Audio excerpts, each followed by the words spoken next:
So, Assalamu alaikum and hello everyone.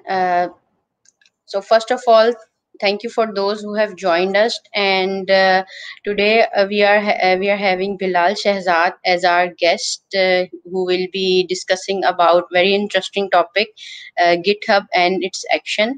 And we will, let me invite him and let us know about him. Let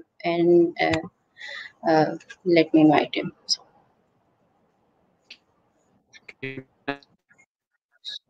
So, Assalamu alaikum, Bilal. How are you? I think your Steam start freezing again.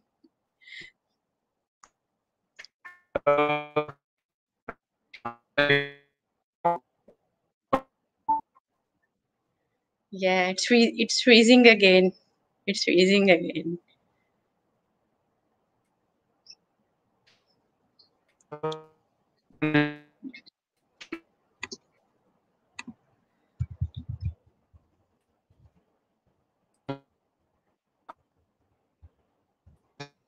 Yeah, I'm unable to hear you because stream is freezing again.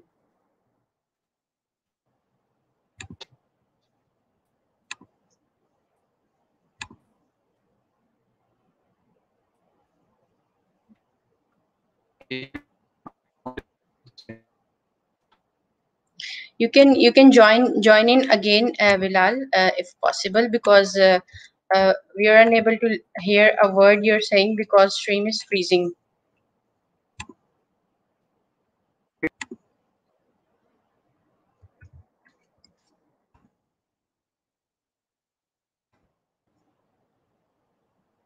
So,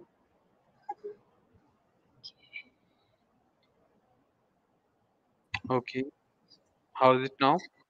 it's going good now. So welcome to our show, Bilal. I hope you're doing well. And so let's talk about yourself. I mean, you've been DevOps expert. You have a lot of experience in the domain, and you're also a Microsoft MVP. So we would like to know that what inspires you to join this route, to share your knowledge with the community. What are your goal and aspiration, and what are your future plan in the direction in this direction? Okay, thank you. And I hope everything goes well. So Yes, let me know. I hope so Yeah, too. yeah, if any issue happens again with the stream. So basically, I started my career, you can say technology career with specifically .NET side. But I have, you can say, a passion of teaching or training from very early childhood, you can say. So I have been teaching since 2008 at the university level. Then I started preparing tutorials on technology since 2015. I have been working with DevOps for last 4 or 5 years. You can say it has been a fascinating field for me. So, as a developer, you explore different technologies, but when you see happening things behind the scene, automatically that fascinates you. So I started with Jenkins, basically Jenkins pipelines and Jenkins stuff, where I configured different pipelines internally. Then the main problem which I faced a few years ago was databases in DevOps, and you don't find very good help regarding that. So I struggled a lot and did very, I mean, you can say R&D on that part, explored different tools. Then in last couple of years, 2 years ago, I you can say interacted with GitLab. It is a very good tool. And recently, for last you can say 1 year, I have been playing with GitHub Actions. So technically, all are same. All are giving us something in the automation way and making our lives easier. So it has been a very good, you can say, experience so far. And currently, we are doing our whole DevOps from scratch using GitLab and GitHub Actions. And the plan is that to automate everything using these technologies. With, I mean, the new norms which are coming. So in future goals, it is to automate infrastructure deployment as a using the code approach, right? And then GitOps and then GitSecOps. There are a lot coming in this field. So yeah, that is a quick or basic introduction. uh, Amazing. I think the future is basically towards heavily focused towards automation, because we have a lot of at this point of time we have a lot of tools and technology with us, which we can work toward no code special development especially. So people are Mm, more focused on the automation of processes, especially in the DevOps domain. I'm also rooting a bit of my career toward that direction. So your session really interests me as well. That right. especially when you deploy a particular project, .NET based project or any other project, when you if you make some changes and then you want to redeploy it, you have to perform all those steps that you have initially performed it. I know that there are automation already available like Kubernetes and CLI, but those processes are still not as much automated. You have to, there are certain bit of a manual intervention to to them as well. So I was also looking into GitHub, like at the end of the day we deploy all our code into GitHub. So obviously it makes more sense that if something changes there and it automatically get deployed, instead that we first go again and do all those manual stuff and do the deployment. So yes, I think I'm also looking forward to your session to learn something about for my own sake as well. Sure, So I sure. think let's jump into your session. I'm giving a hand over to you, so you can start your session right now. Sure, sure. So I'm going to share first time on this tool, so bear with me. Okay, how it goes, I'm not sure. Okay, so it is basically WebRTC based technology. Okay, let me know if you can see the slides with me. You can see the slides, right? I can see the slides. Okay, so basically, this is quick introduction of myself. Asma has explained it. Okay, so we are going to see quickly what is DevOps and then few terms which we need to understand. And then, so basically, I was giving a session on ASP.NET Core this evening, so I'm using the same slide. So therefore, you're seeing ASP.NET Core MVC here. Ignore it. Okay, so what is DevOps basically? I mean, you can see or you can read different definition of DevOps, making things complex. So I'm going to use the definition first, and then I will give you my definition in simple words. So when we say DevOps, so basically the momentum or the you can say campaign started with the concept that we have dev department, we have operations department. Uh, in most of the companies in our culture, we don't have these special departments like dev or ops. We have development department, and developers are doing all the stuff. They are developing the applications and deploying the applications. But when we say DevOps, it is for those companies or cultures where developers do the development stuff, and then there is operations team, servers team, DBA team, which do the deployment stuff. So there have been many issues when developers are doing their stuff and they're not deploying the applications, and operations is doing the deployment stuff. So developers say, okay, everything is working fine on our machines and it's not working on your end, it's your fault, and they are saying it's your fault, and so on. So what is, so DevOps is basically it combines the practices where dev and operations do the things, you can say, in a seamless way. Okay, so it shortens the our overall life cycle, development life cycle, and the delivery life cycle. So we develop things, and there are no more, you can say, barriers of deploying things or delivering things to the end users. So in our case, in our most of the you can say culture, this is already happening to some extent, where developers are doing the development and then they are copy pasting the code to the production directly without following much of the practices and operations hurdles like that. So we can say that they are following DevOps to some extent. what became why how DevOps became more popular. It is because of the agile momentum. So in recent I think last decade, agile development has become a very normal norm. So agile basically goes for or focuses on uh, more delivery, right? So it focuses on delivery, that you need to be agile in everything, agile in your development, agile in your delivery. So if we are saying agile, be agile in delivery, so how are we going to be agile in your delivery? So it means we need to change our practices. If we will depend on the humans or manual actions, then yeah, we will not be very agile. So then new tools came, new practices came. Okay, start following these. You should have everything in your repository, or we can say version control system. Okay, now if we are having everything on version control system, why not automatically test it? Why not automatically analyze it? Static code analysis. Why not automatically deploy it, right? So then yeah, momentum came, and then more practices, more tools are coming. And then a word came, we can say continuous static, right? So everything you are going to say continuous monitoring, continuous testing, continuous deployment, continuous delivery, continuous analysis. So keep doing that on every commit, every push, right? So to be more agile.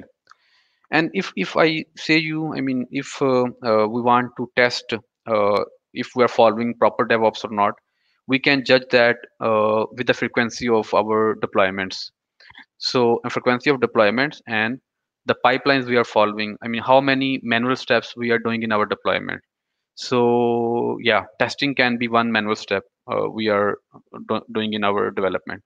So if I'm a developer, I make a change in my code. Can I deploy it automatically to production without any other human effort, right? Someone may review my code and merge it, but can I do can I do my deployment into the production as soon as I commit my code into the main repository? That can be a parameter to judge if we are following proper DevOps in this context. Then again, there are different scenarios, like I mentioned, like monitoring. Are we doing proper monitoring, right? Automatic monitoring, that my applications are running. Do I need to check those applications manually, or do we have any tools which are monitoring my applications? Again, these tools come in DevOps world. So in short, we cannot simply say that, okay, you if you're doing this is DevOps. So anything which is making our life easier, giving the software to the end users quickly, more reliability without human efforts, we can call that environment or practices as DevOps. But what I mean, if we want to define in very short way, so normally I say automation, right? So automation is the key of DevOps. If you are not automating your things, then you are not properly doing the DevOps part. So yeah, from one side, it makes very often a very obvious sense that automation will be required to achieve all this, but that is one way of seeing the things. And when I want people to understand or see the DevOps, I want them to see from the automation perspective, automation first mindset. So they should be seeing everything, right? You are mentioning the deployment part, uh, testing part, code analysis part, then observability part, monitoring part. Everything which we can automate should be automated. Can we do the infrastructure deployment through code, so that when I click on a button, it should automatically deploy my full infrastructure with all the prerequisites and my application is live? Can we do that? Yes, we should go for that. We should try to automate that. We should not have any items or PCs open for manual, because when manual intervention will come, things will go slow and things there will be error or issues.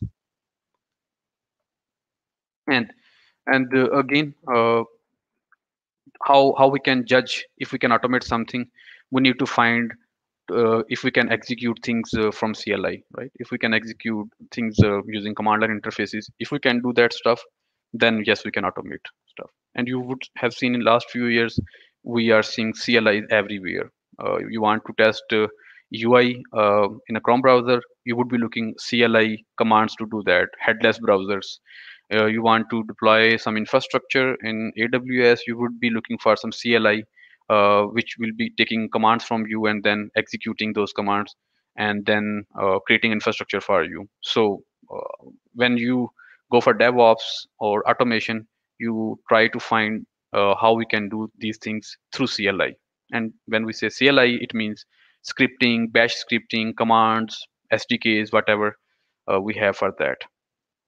And you can also see, because you're from .NET background, Microsoft also focusing on this since 2015 when they introduced .NET Core, that they are representing their things through .NET CLI, right? So that we can build our code, we can create our project through CLI and all that. These are three very important terms which we need to understand before we actually see understand what is GitHub Actions. Very simple terminologies: CI, CD, and CD. Right? We learn a lot. We heard hear a lot about these terms. So continuous integration means, uh, are you continuously making or integrating your changes in your repository? And when we say in your repository, it means in your base branch, which you actually deploy, right? Not in a ABC XYZ dummy branch, but in your base branch, which is deployable, right? So are we doing that? Are we doing integrations in that branch continuously, right? Yeah, if we are doing, then we are following continuous integration, right? If I'm pushing 100 commits in XYZ branch, it doesn't count as continuous integration. And the idea is that whenever we make a change or commit in our repository, we should be running automated test on every integration. That is the rule, right? Automated test should be executing. Continuous delivery. So continuous delivery is that it's next phase of continuous integration. If we are doing continuous integration, it means you are continuously testing your code, continuously analyzing your code. So next part is that if is your code ready to deliver to the client or not. If your code is ready to deliver the code and you can manually deliver that code to the end user, we will say that we are following continuous delivery. And if we say that, okay, whenever I make a change in my repository or in a main branch or master branch, and it automatically deploys to the production, then we are saying that continuous deployment, right? So there's no human intervention in this. So if we see this from diagram, we can see it here. So continuous integration pipeline represents that whenever I'm making or I want to make a change in my main branch, we would be running these stages or steps, or you can see in the pipeline. Okay, so pipeline concept is that when you are executing any steps, uh, you can call it pipeline. Okay, so we have many pipelines. One pipeline can be for QA deployment, one pipeline can be just analyzing the code, one pipeline can be production deployment, one pipeline can be static code analysis or scheduled jobs. So you may have multiple pipelines in your workflows. So in continuous integration, yeah, we normally build our code, unit test our code, then we deploy to stage, we perform acceptance test, right? And ideally, when we say deploy to stage, it means ideally we should be creating a new environment, perform our acceptance tests or perform our integration tests, and then destroy the environment. So you can imagine on every commit we would be doing this. It means any commit which is going or which is expected to go into our main branch, we would be doing this, right? So whole automation of testing, no human testing at all. Continuous delivery, once everything is good and you merge your code into main branch, it should be able we should be able to deploy to the production by, when we want, right? So we are making our changes to the main branch or master branch, but normally we may not want that to be in production instantly. We may want to deploy that those changes into production after sprint, right? So you may want to do this deployment manually. Then we will call it continuous delivery. Okay, we are delivering to the client continuously, and continuously mean it may be after 1 week, after every 2 weeks, it may be anything. The continuous meaning for your organization. Continuous deployment. Again, you would be doing whenever your tests are passed and your commit is merged to your main or the base branch, then you will be automatically deploying to the production, right? So without caring or without any manual intervention. This is what happening in most of the organizations. They are continuously deploying multiple times or deployment per day, right?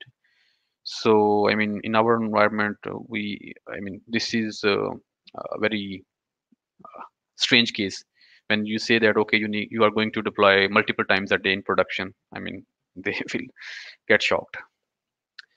Okay, what is GitHub Actions? Now we have three major.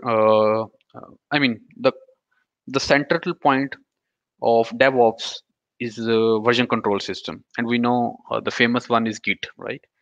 If you don't have any version control system in your organization, I mean that is a very unbelievable thing. We always have some type of version control system, whether it is old or SVN or TFS or Git. But we know Git is the most famous or popular one because of many obvious reasons. So Git is your central point in your DevOps practices. So we would be pushing our code or anything to our Git. Then we will like to execute different pipelines automatically, right? So whenever I'm pushing something to my Git repository, then some pipeline will start executing. It can be build, test, analyze, build, test, deploy, and I mean based on the structure or based on the target branch, a pipeline will be executed. Pipeline, and what is a pipeline? Pipeline consists on the steps. And what we do in the steps, we execute commands, right? So if I say build, so it means I would be doing npm run build. I might be doing .NET run build because we are talking about CLIs. We are talking in our pipeline. We are talking about steps, and in those steps, we're talking about CLI commands. Okay, so anything we can do on a CLI, we can do in these pipelines. Now we have three major giants in the Git world. One is remote repository managers. One is GitHub. One is Bitbucket, and one is GitLab. Right. Um, GitLab has its own integrated CI/CD pipelines system, but for GitHub and for Bitbucket, people's are people have been using Jenkins as the external tool, right? So what happened? I mean, what used to happen a few years ago? So anything happens to your in your repository, this repository creates an event to the Jenkins through webhooks or some other stuff, and then in Jenkins we execute our jobs where we clone this repository, then we build our code, and then we test our code, and then we deploy our code to the servers, right? So we were using Jenkins, but now Bitbucket has its own mechanism, pipeline mechanism. GitHub has also improved its CI/CD mechanism, where we can create these pipelines or workflows in YAML file. So in all these three giants, we when we want to create a pipeline, we use the YAML syntax. YAML syntax is very it's superset of JSON. We can say that. So and again, we provide okay, I want to execute this step when something happens to my branch. Okay, when a pull request opens, I want to do this. When a pull request is merged, I want to do this, right? So we write these commands in YAML file format, and then these all these three have a concept of runners, right? So we have GitHub runners, we have GitLab runners, we have Bitbucket runners. So what happens, we define our instructions in YAML file, and when some event happens in the repository, based on the YAML files, jobs are sent to the runners, and runners execute those jobs. Done, finished stuff, right? You may have your these runners on your local machine or any other machine, or you may use the runners provided by these giants, right? So you can say that okay, I don't want to run the runner on my machine or my infrastructure. I want to use the runner which is provided by GitHub. Okay, you can do that. You can use GitLab runner provided by the GitLab, or you can set up your own runner. So the idea is that actual processing or actual execution of the jobs will be done by the runner. Now if we are if the runner is executing our job, then it means runner will be running on some OS, right? So when we talk about GitHub Actions, I mean, its name is very confusing or fancy. So it's basically, you can say, a way of saying how we are going to create workflows in GitHub, right? GitHub Actions mean how we are going to create our pipelines or workflows in GitHub. We do that using GitHub Actions. So it is integrated in CI/CD. It's integrated CI/CD in GitHub. You don't need any other tools like Jenkins, right? And you create your workflows in your repository, define everything in your repository, right? and and currently GitHub allows us to use any of these OS. You can, if your application needs Windows, you can use Windows OS, right, in your configuration. Or if you need containers, you can use even containers in your configuration. So GitHub will create an OS on the fly for you, and then it will start a runner inside it, clone your code, and then will execute your pipeline, and then it will destroy that instance for you. Okay, for you. Workflows are defined in YAML format. I will show you some examples now. You can use GitHub hosted runner and self-hosted GitHub runners, right? So self-hosted mean an exe file of GitHub runner will be on your machine, and whenever something happens in your repository, that will send instruction to your machine, where your runner will catch that, and then your runner will execute the command line. So you can imagine, if you need Node, so it means your OS where runner is running, you should have installed Node. If you need .NET 5, then your host machine should have installed that. But if you use these runners, GitHub hosted runners, they almost have all the current infrastructure. So you never install anything by yourself. Okay, so that is another thing. I mean, normal. GitHub Actions currently support Node.js, Python, Java, Ruby, PHP, and even if you want to, because you get an OS. If you want to install something which is not available in that OS image, you can install it by running some apt command or some package manager command. Install it. If you're using Windows, you can use PowerShell to install anything in that OS for your pipeline. Okay. And another powerful thing of GitHub Action is that we have built-in secret store. So you can store your secrets in your repository, and then you can access those secrets in your pipeline. Free for public repositories. If you are having public repository, you don't need to pay anything. Okay. And if so, and another important thing, interesting thing is that GitHub Actions are famous because uh, it allows you to create your steps as form of actions. I will show you some examples. So you think, okay, I want to write code to how to upload FTP. So you will write your own action in a separate repository, and you can publish that in marketplace. So anyone wants to upload to FTP, don't need to write the whole code again and again. He can use your action, just 2 or 3 lines. Uh, the consumer will provide basic input, and your action will do the remaining thing. So there are thousands of actions available. So you name it. You want to do something on AWS, you want to do something on Azure, you want to do something container, you want to do something on Google Chat notification, you will find an action. And action mean encapsulation. So you just provide your input, and then everything happens in that specific code module. It's short form of, you can say, plugins in simple words. For private repositories, again, this is some basic introduction. For private repositories, if you want to do private repositories, you have this option, these options. And if you are using your own runner, then again, you can do it for free forever, right? So no limit.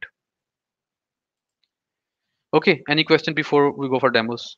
I know theory is always complicating. Okay, let me go to the demos then. Okay.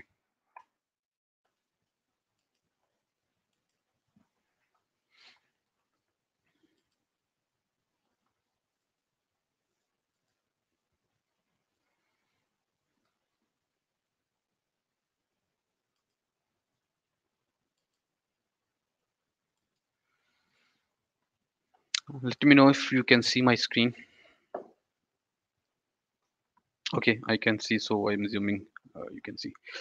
Okay, so in GitHub, when you want to create your actions, how we do define our actions. So this is a very, I mean, simple repository.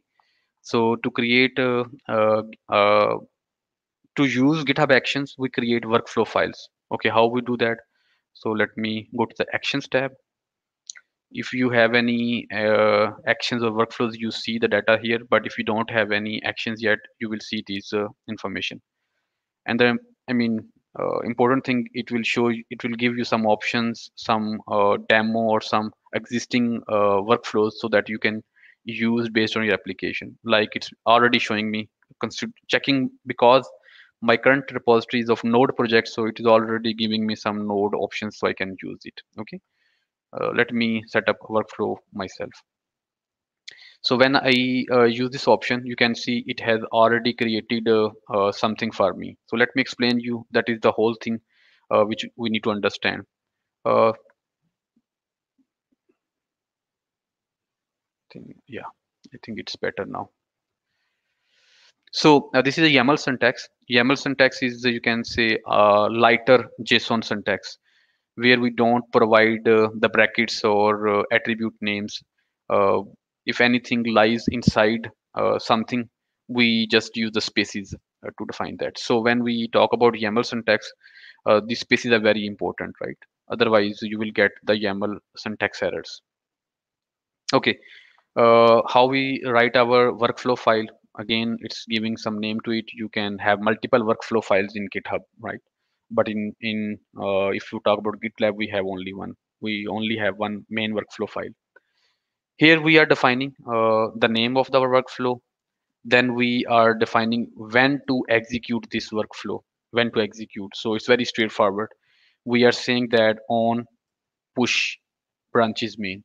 So whenever there is a push in the main branch, we want to execute this workflow. You can change your branches here. You can use double asterisk to make it execute on every branch, or you can exclude this part. So when you will exclude this part, it will execute on all branches, right? Whenever you will push anything to any branch, it will execute.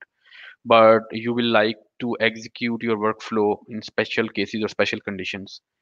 Okay, so whenever there will be a push to the main branch, you want to execute this workflow. Whenever there is a pull request created for a main branch, where main branch is target, you will execute this workflow.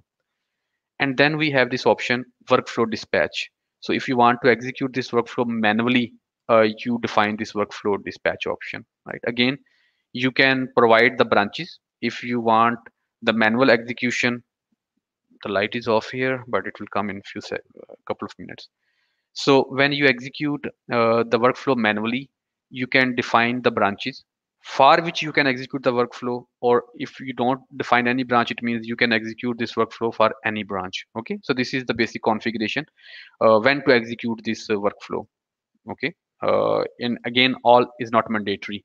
You can skip this part if you don't want this. You can whole skip this part if you don't want this. Okay, this is not mandatory stuff. Then a job section come. In job section, you define your job, right? So you give some name to your job, like this is my build job, and then you tell where to run this job. So we can have multiple jobs in our workflow. This is first job. I can have another job, deploy job, test job, and multiple jobs we can have. And every job is executed independently, right? So this job will execute independently the other jobs, right? So if you're doing something in this job, it will not impact your code or your environment in other job, right? So every job, because any job may run on any available runner or OS. So you do not assume that okay, if I'm doing something here, I'm building the code here, it will be automatically available in the next job. Okay, so, okay, how do you create the jobs? You give a name to the job, then you tell, okay, which OS you want to use. So we are saying that our job name is build. We want to run this job on Ubuntu Linux, okay? And then we define our steps. And this is the point where we do all the magic, or we execute our CLI command. Very simple, okay? So how we do that? We create our steps. So this is one step. This is another step, this is another step. But whatever we are doing in these steps, it's happening on one machine. So if I'm executing something here, So I will be having that state in this step. So these steps are not executing independently. So I'm just doing these activities on one machine. Okay. This is very famous GitHub action, which clones, or which you can say uh, which pulls your repository code into the runner. Imagine repository is somewhere else, your runner is somewhere else. If your runner needs your code to build your code or deploy it, first it needs to download your code. Okay, so we use this action, already available action. uh, so this is the power of actions. I'm just writing single line, and actual code is placed as somewhere else. So if you want to see, okay, what is in this action code, so we can simply, yeah, let me show you, because every action is open source. So I can go here and then I can simply, okay, even, or even we may Google it, right? So you can see that this is checkout action. And if you go to the documentation of this action, you can see the contributors or the people are using it, and then you can see the documentation of this action. And again, action is just like a function. If your action needs something, it will take the input using this with option. Okay, and when you want to provide some input to your action, you use with, and then you provide your parameters and the values. Okay, so it is allowing you can use different options when you want to check out. Okay, so whenever you want to find some action, you need to check the documentation, then you use it. For example, I want to find some action where I can upload my content to the FTP. What I will do, I will go here and then I will search GitHub FTP upload action, and then I will find some, and then I can use any which is good rated, and having more contributors. I can use that. So for example, this is one example of FTP action, and it is telling me how I can use this action. Okay, so to use this action, I need to use this uses, the name of action, and then version, and then I can provide my parameters in the environment variable section, right? So I can set my variables like this. So this action would be using these variables, so I need to provide the input via this, right? And anything which is important or confidential, I should keep that in GitHub Secrets. Okay, and when I keep something in GitHub Secret, I access like this. Okay, so how we create secret, let me show you that. Okay, let me go to any repository, back to repository.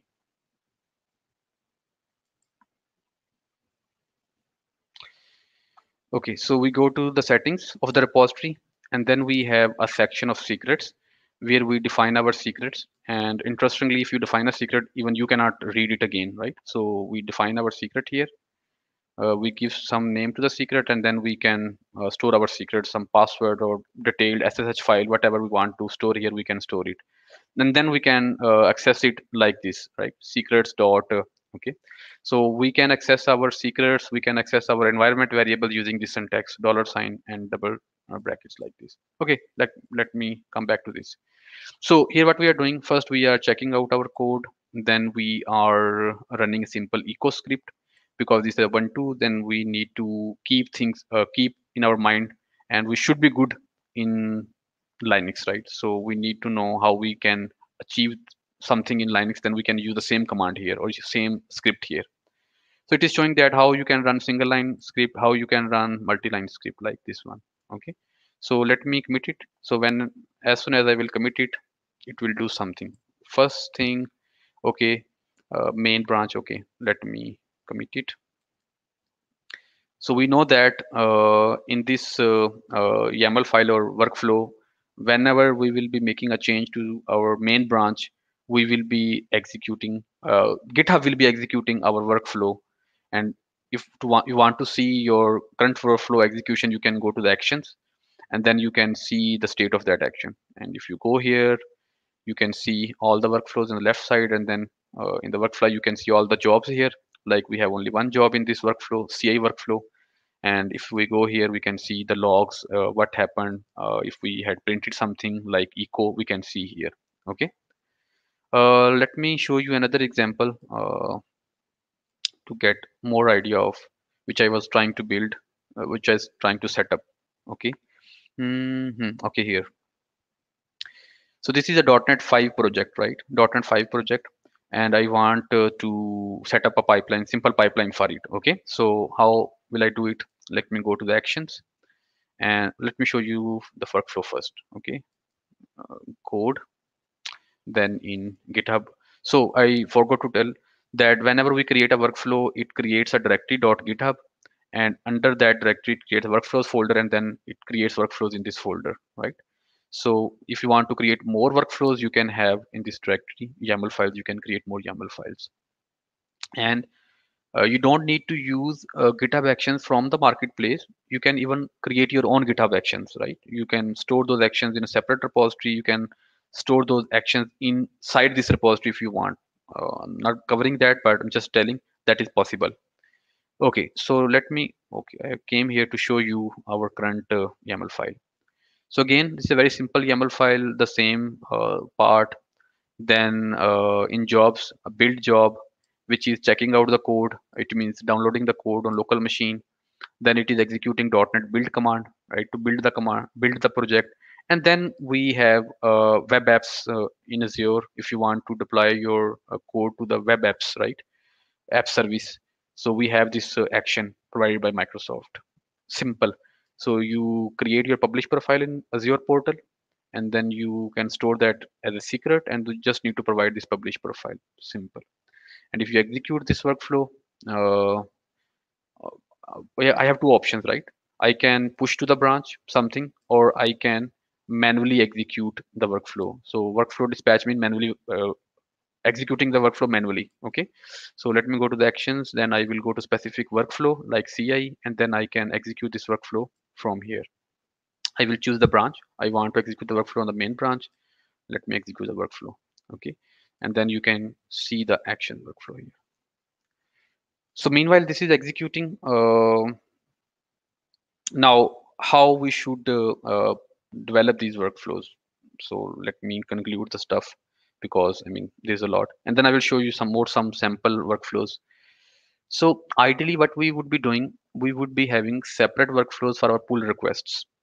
Whenever someone creates a pull request, we should be doing our build, unit testing, integration testing, and then once everything is green, you can handle these conditions in repository settings, where you can say that okay, you cannot merge your PR if this step is failing, or if this step is failing, you cannot merge your PR. You can set these configuration in your settings, right?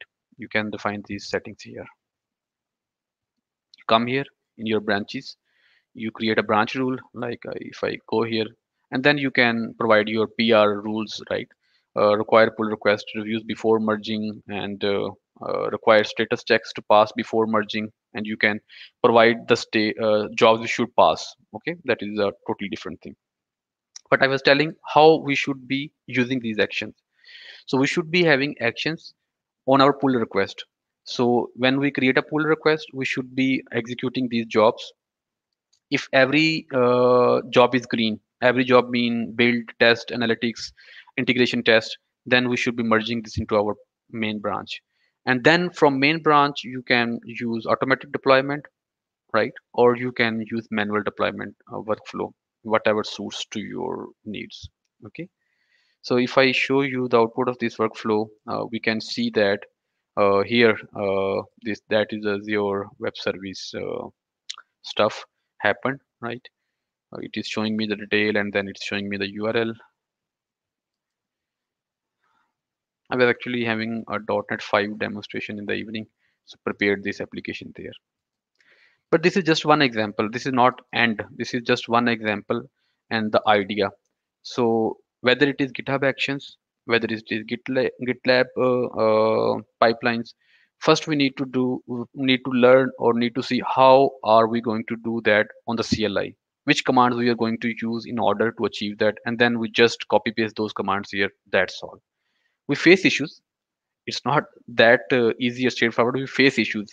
Sometime we might be using a special utility which is not available in these pre-configured environments. Then we will have to install that utility in our pipeline again by running some command, like we can run using uh, I mean apt command, which helps us install something and that stuff. Let me show you some quick examples of some workflows. And I think time is over, but I will like to show some sample workflows which I had prepared.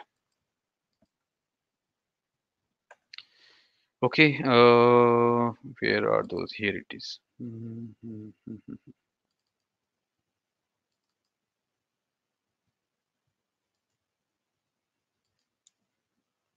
Just need few seconds.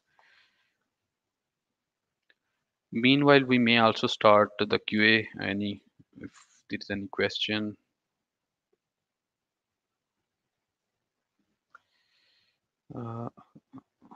Okay, oops. I think it's it's already ended. But yeah, let me show you differently.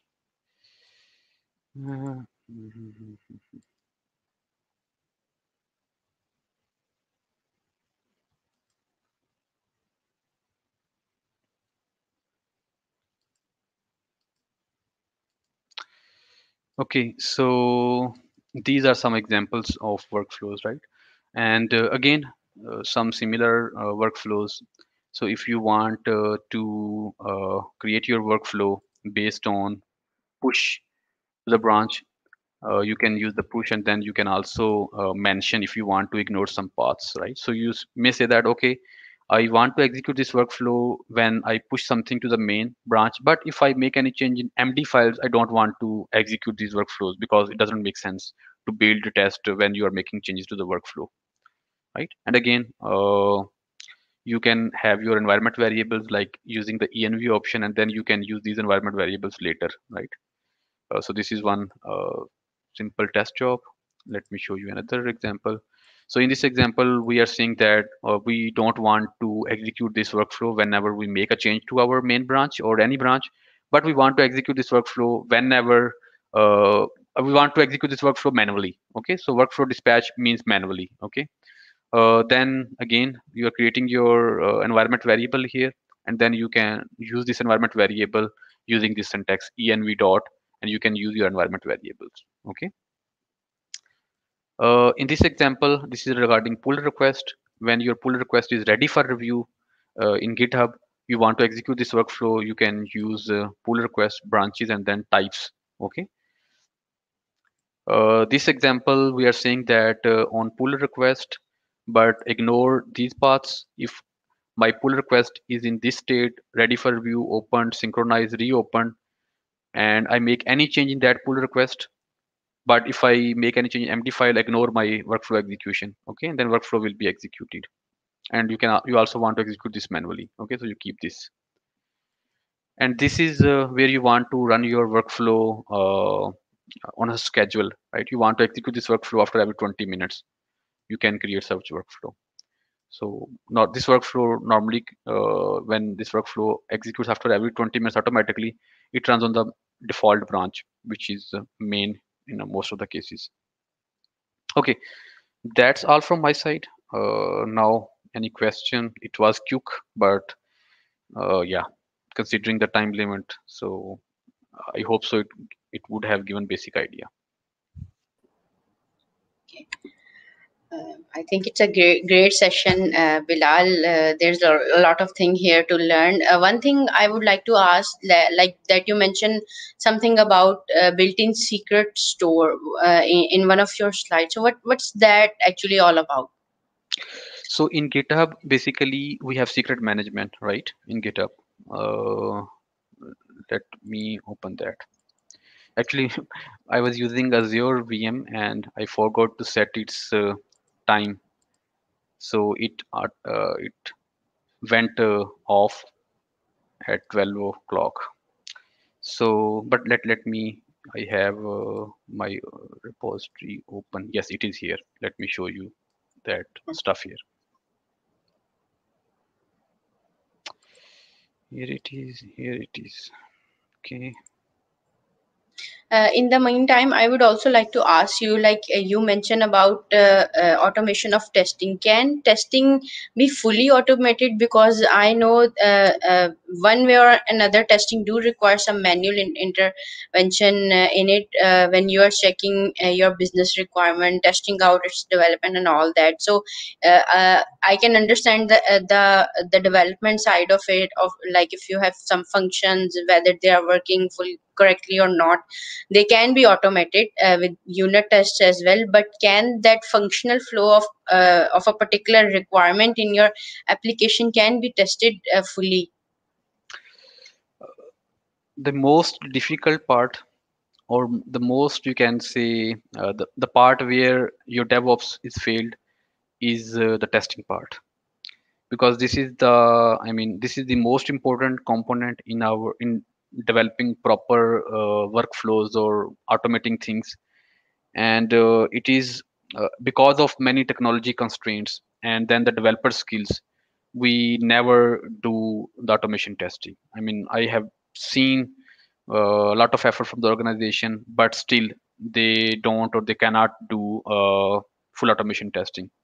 And the main reason is that technology does not support. If you see ASP.NET, MVC, .NET framework days, because of lacking dependency injection, unit testing is very hard with that. But with .NET Core system, unit testing has become very easy.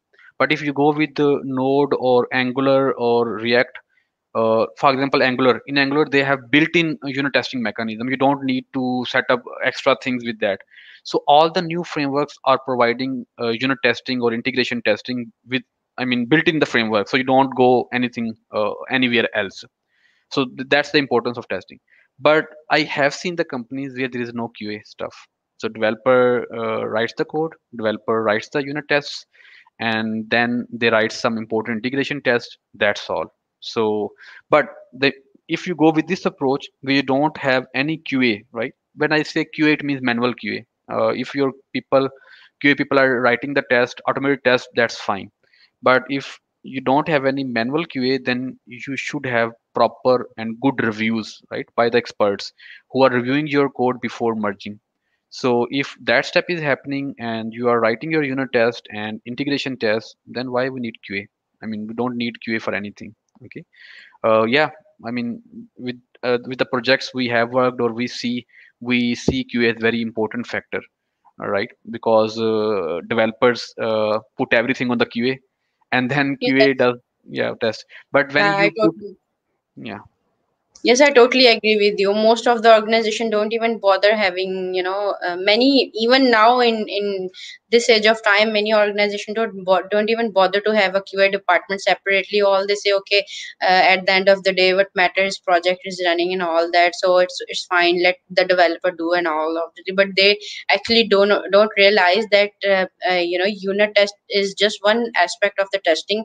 There are a lot of much more deeper thing that as a tester has to do, especially, obviously a developer will test the product, the project, whatever he or she is working on. He or she will definitely test it out from his or her perspective. So there's the issue comes that when you deploy those products or projects on the production machines and they fail to do so tasks, or from any the your client side or the from user perspective, there's something mentioned, okay, this is not doing like this flow is not working, and developer obviously stay in the denial fact, because to him or her they are just done with it, that it's working, it's there, I don't know, their machine has issue and all that.